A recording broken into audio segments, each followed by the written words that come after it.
Ils sont mis en avant Pour faire très simple, on a mis toutes nos nouveautés avec là un panneau marqué nouveauté. et là-bas.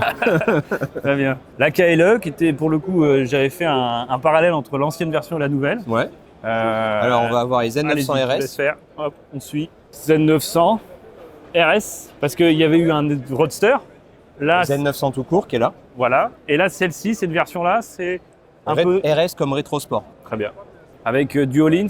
Alors ça c'est la version SE, donc ça c'est la définition. Déjà je détaille un petit peu, Ouais, puis après allez-y. comme ça, Ouais, ça pas de permettra problème. de guider un peu. Très Donc bien. là c'est la version SE qui se base sur la version d'à côté standard. Donc la version standard c'est ce qui est nouveau pour 2026, c'est l'électronique.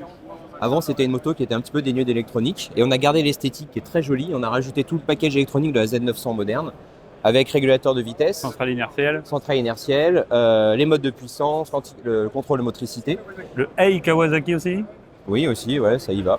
Allez, Ça y on se va. refuse de rien. Avec l'application Rideology. Donc ça, tout ça c'est bon. Et celle-ci, c'est la version RS SE, donc spéciale édition. Ce qu'on va avoir en plus, c'est l'amortisseur arrière Rollins, les réglages de fourche spécifiques, les étriers de frein Brembo, les durées de tressé, et bien sûr le coloris très spécifique de cette version-là, qui est un coloris anniversaire qui reprend exactement le coloris de 1972. Avec des compteurs encore très rétro pour le coup, Oui. aiguille Alors volontaire. ça, c'est fait exprès, on le garde, parce qu'on veut vraiment conserver cet aspect Cette rétro identité. pour cette machine, ce qui fait son succès. Il y a un petit écran digital. Oui. C'est ça. Hein Ok. Régulateur de vitesse. Ici, il y a un petit écran numérique, le régulateur de vitesse est là. On a les différents modes de puissance, bien sûr, et on a une prise USB-C, ça sur cette version SE. Qui veut dire que pas sur la version Non. classique. Voilà. Faut bien qu'il y ait une différence. Là, il faut bien qu'il y ait une différence. Mais est-ce qu'on peut en parler vite fait sans être désagréable, hein, bien sûr. Mais je pense que vous le savez. Est-ce que c'est pas un petit peu imposant ce petit port USB-C? Bah, ce qui est pas mal quand même, c'est que quand on est à l'arrêt, on peut poser son gobelet dessus et ça tient. Ça, mais il y a une C'est double bien d'avoir fonction. notre autorisation. Il y a une double fonction. Ah bah, je pense qu'on vous l'a déjà fait alors. Très bonne remarque. La KLE. Donc ensuite, KLE, encore ici, une fois en deux finitions, la version standard, la version SE. Très bien. Donc on est sur un Il y a BC. plusieurs coloris aussi. Oui, c'est J'avais ça. vu. Il y a 3 coloris sur la SE. Là, on a un coloris qui est comme ça, vert. On Oui. a le coloris blanc. Et on a un coloris gris qu'on n'a pas sur le stand. Mais voilà, il y a un troisième coloris pour la SE. Très bien. Donc la KLE 500, c'est un bicylindre 451 cm3. Ça fait 45 chevaux, donc c'est natif à 2. On est sur un trail qui est à une définition tout chemin, pas tout terrain, mais tout chemin. C'est-à-dire que ça va être très très bien sur route et on va pouvoir s'échapper un petit peu hors des sentiers battus pour aller rejoindre, je sais pas, un petit lac, un truc comme ça, une petite escapade hors route.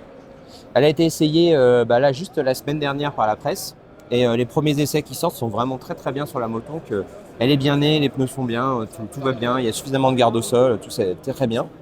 La version SE qu'on a ici, on va avoir la bulle plus haute, 106 mm de plus. On va avoir le coloris les 3 coloris bien sûr qui vont être spécifiques. On va avoir des clignotants à LED. On va avoir un tableau de bord qui va être TFT, alors que l'autre est un LCD.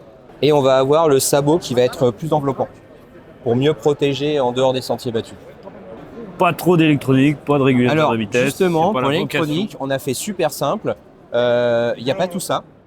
Par contre, il y a quand même un switch qui est hyper intéressant au guidon, c'est la déconnexion de l'ABS. Comme ça, quand on part en touche-main, on peut simplement déconnecter entièrement l'ABS. vocation. Avant-arrière. Avant-arrière, c'est off complet. Bien Et sûr, en tout un tas poids, ça donne d'accessoires. quoi? En poids, on est à 195 kg sur la standard et 196 sur la SE. Donc ça, c'est le deuxième coloris de la version SE, coloris qui est assez sympathique quand même, en blanc comme ça. C'est Oui, je la vraiment trouve classe. lumineuse. Ouais, ouais. Très bien. Voilà. Ensuite, autre nouveauté, Z650S. Donc c'est notre nouvelle Z650. On a entièrement retravaillé le triangle, selle, repose-pied, guidon, les carénages. Pour maintenant, ça fait vraiment plus grosse moto. Et après, par contre, en termes de mécanique et de châssis, on reste sur ce qu'on connaissait déjà, qui était très bien et qui plaisait beaucoup.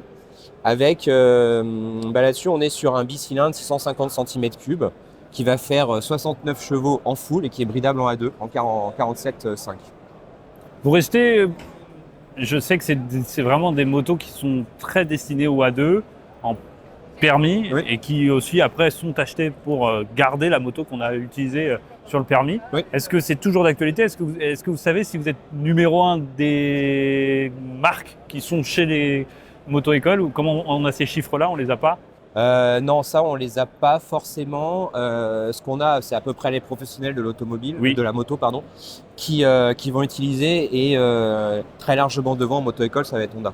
Ah, Honda, ok. Ouais. Avec leur CB 500, ça Ah marche oui. très très bien chez eux. Pourtant, moi, dans le 44, j'en ai pas mal qui utilisent cet espace conduite d'ailleurs, avec Nantes Espace Conduite, hein, que j'ai l'habitude de travailler. Ouais. Ils En sont fait, sur nous, la on va beaucoup Kawasaki. travailler avec des moto-écoles indépendantes. On Très n'a bien. pas d'accord groupe, comme Ouais. peuvent l'avoir certains de nos concurrents. Ah oui, donc ça aide aussi. Mais effectivement, celle-ci, la Z650 est très plébiscitée par les moto-écoles, de même que la Z500 qui est juste derrière vous. C'est pas une nouveauté de cette année, Oui, mais bon, elle mérite quand même d'être montrée, d'être vue, parce qu'on voit tout de suite l'affiliation entre les deux. Et celle-ci, c'est le même moteur que la KLE, c'est un 500 cm3, fait 45 chevaux natif. très bien. Ensuite, autre nouveauté, Ah oui, là, c'était le 1100 Z. donc la Z1100, en version standard, en version SE. Donc sur celle-ci, on est sur le retour de la Z1000, puisque c'est le design de la Z1000 qui a vraiment inspiré tout le Sugoi et dont certains de nos concurrents sont inspirés aussi. On est donc là, c'est une grosse mise à jour électronique et une grosse mise à jour moteur, parce qu'en fait la Z1000 à l'époque était le dernier roadster sans électronique. Et là on récupère tout l'électronique qu'il y a sur la Z900, la centrale inertielle, régulateur de vitesse, le shifter montée-descente. Shifter montée-descente qui est vraiment super doux, c'est le même qui équipe notre Versys 1100, notre Donc Ninja à bas 1100. régime, on peut passer les rapports sans problème. Exactement, il fonctionne à partir de 1500 tours minute. Régulateur. On de a le vitesse. grand écran de tableau de bord, et surtout sur le tableau de bord, grâce à l'application Rideology, donc le fameux Hey Kawasaki, on peut afficher des indications GPS.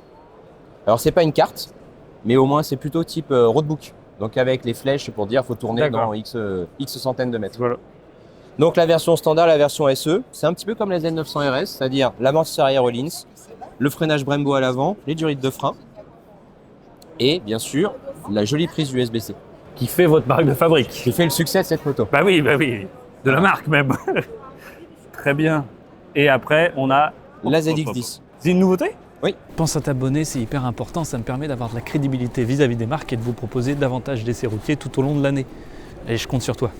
Alors sur la ZX10, on a renouvelé entièrement toute la face avant et le carénage. Les carénages qui sont un peu moins ouverts, qui sont plus enveloppants.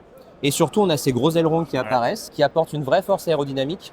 On gagne 25% de puissance d'appui aérodynamique au sol par rapport à la version précédente. Toujours le rameur aussi. Toujours le rameur, alors ça c'est un peu notre marque de fabrique, on l'a sur toutes nos sportives, qui permet de porter la puissance à 201 chevaux avec le rameur. Et donc là aussi, on a une mise à jour du tableau de bord. Donc on a deux affichages sur le tableau de bord, un affichage route, un affichage piste. Pas les mêmes informations bien sûr qui s'affichent. Et sur l'affichage route, on a aussi droit aux indications GPS. Une idée de tarif. Bien sûr, elle est à 19 000 €. Et il y a une version standard ou c'est que cette version-là? Alors ça, existe simplement deux coloris dans la ZX10 et la version très haut de gamme, c'est celle qu'on a ici, la RR. Celle-ci qui va être beaucoup plus chère parce qu'on va avoir des pièces en titane dans le moteur. Et c'est une version qui est homologuée une place uniquement parce que c'est une version qui est prête à être préparée pour la piste. D'accord. Et vous faites un peu de quad? On fait aussi du quad, on fait des mules, ce qu'on appelle, nous les mules, c'est des buggy très utilitaires. Ça, c'est une nouveauté aussi de l'année dernière, 2025. Et c'est notre mule Pro FX1000. Donc là, on est vraiment sur un très gros utilitaire avec une grosse capacité d'emport, grosse capacité de traction. Quelque chose de vraiment pour le professionnel. Peut-être un peu moins pro? Particulier dans les deux? C'est pro loisir celui-là. C'est le Brute Force 450, c'est une nouveauté 2025. Et en fait, avec ce modèle-là, ça nous permet d'aller sur les chemins, les exploitations. On est homologué directement, directement en route, voilà, usine. Pas besoin de la faire homologuer. Un peu de jet ski aussi. En fait, un peu de jet ski, c'est plus qu'un peu de jet ski parce que, est-ce que vous savez que jet ski, c'est une marque déposée par Kawasaki? Ah bon, je l'apprends. Voilà, Kawasaki est l'inventeur du jet ski. Donc quand on parle de jet ski, on C'est parle Kawa. forcément d'un Kawasaki. Sur les autres marques, vous verrez du Wave Runner, du scooter des mers, ce genre de choses. Jet ski, c'est uniquement Kawasaki. Est-ce qu'on peut en parler un petit peu? La H2R, On la la présente H2R. plus, mais On la présente plus. est-ce qu'il y aurait une possibilité? Donc c'est la 10RR qui est la version homologuée, mais est-ce qu'il y aura une possibilité avec les normes? Parce que ce style de moto ont été arrêtés à cause des normes Euro Alors, 5+, celle-ci, Euro 5. n'a obéi à aucune norme, puisqu'elle est homologuée piste uniquement. Donc ça, c'est une version qu'on peut acheter même encore maintenant pour aller rouler avec sur piste, C'est ça. sans souci. Par contre, il n'y a pas de version route. Parce que ça fait 310? Ça fait 310 chevaux et 326 en dynamique avec le rammer à très haute vitesse. Et 310 et 300 combien? 26. Et en plus, ce serait pas très prudent de mettre ça sur route quand Non, même. non, Ça fait un non, peu non. beaucoup là. Et sur circuit, on a quand même des circuits en France où on peut les exploiter. Parce que je sais que moi, dans des régions dans le 44, on a des lignes droites qui sont trop courtes. Ouais. Et que des fois, il faut des. Celle-ci au Castellet, elle roule très bien. Ah oui, d'accord. Parfait. Ça, c'est notre version, notre ZX10 RR Endurance, donc avec le KWT pour faire le championnat du monde d'endurance. Les 24 heures du Mans, le bol d'or. Les 8 heures de Spa et les 8 heures de Suzuka. Et ça, c'est notre ZX4 RR. Cette année, on lance la coupe ZX4.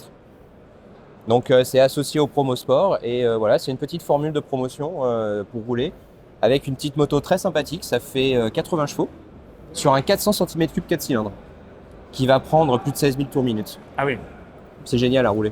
J'avais testé la 400 RR que j'ai en 4 cylindres, Ouais. qui n'est pas hybridable à 2, mais qui est assez fou et qui est vraiment particulière pour le coup parce qu'on pourrait penser qu'un 4 cylindres c'est un peu. Enfin, 4 cylindres 400 cm3 c'est un peu juste, mais c'est exceptionnel Génial, en haut dans les tours. En fait, ce qui est bien avec cette moto-là, c'est que vu qu'on est très haut dans les tours, la moto est très vivante, très chantante. En fait, on a vraiment l'impression d'aller très vite, Ouais. alors qu'en fait, on respecte les limitations. C'est génial comme moto. Vraiment une moto plaisir.